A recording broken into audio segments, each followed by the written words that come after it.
Hello everyone. So we are solving NCERT questions of the chapter Biotechnology and its applications. Question number 3 is compare and contrast the advantages and disadvantages of production of genetically modified crops. यानी इस question में हमें genetically modified crops के advantages and disadvantages बताने हैं. So let's check the answer. Answer number 3, पहले advantages check करते हैं.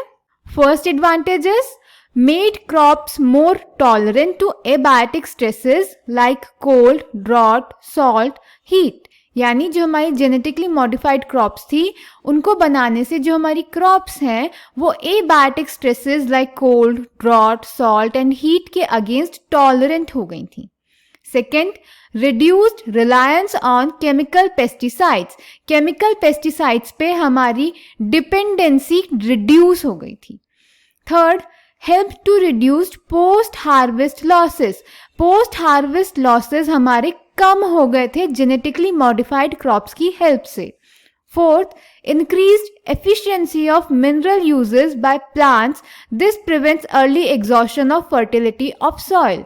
जो हमारे plants थे यानी genetically modified crops थी उनका जो mineral uses की efficiency थी वो increase हो गई थी जिसकी वजह से हमारी जो soil fertility थी वो लंबे टाइम तक maintain रह सकती थी. Next, enhanced nutritional value of food. जो हमारे फूड थे उनकी जो न्यूट्रिशनल वैल्यू थी वो बहुत ज़्यादा इंक्रीज हो गई थी. For example vitamin A and rich rice. So these were the advantages. Now let's check the disadvantages. First, it may cause allergy. अब क्योंकि जेनेटिकली मॉडिफाइड क्रॉप्स में हमने कुछ चेंजेस कर दिए तो ज़रूरी नहीं है कि वो चेंजेस हर ह्यूमन बॉडी एक्सेप्ट कर सके. किसी किसी ह्यूमन बॉडी में ये चेंजेस एलर्जी भी कॉज करते हैं. Second, resistance may develop against antibiotics of the intestinal bacteria. हमने हमारी जेनेटिकली मॉडिफाइड क्रॉप्स को रेजिस्टेंट बनाया था एंटीबायोटिक्स के against.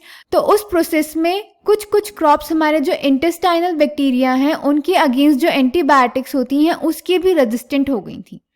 Third, may reduce the biodiversity. हमारी जेनेटिकली मॉडिफाइड क्रॉप्स हमने हमारे अकॉर्डिंग बनाई है तो यानी हम नेचर के साथ कुछ छेड़छाड़ कर रहे हैं तो बायोडाइवर्सिटी लॉस हो गया. Fourth point, may cause harm to the native species due to cross pollination. जो हमारी जेनेटिकली मॉडिफाइड क्रॉप्स थी वो नेटिव स्पीशीज को हार्म भी कॉज कर रही थी. कैसे? एक फील्ड है जहाँ पे हमारी जेनेटिकली मॉडिफाइड क्रॉप्स भी हैं और हमारी नेटिव स्पीशीज भी हैं.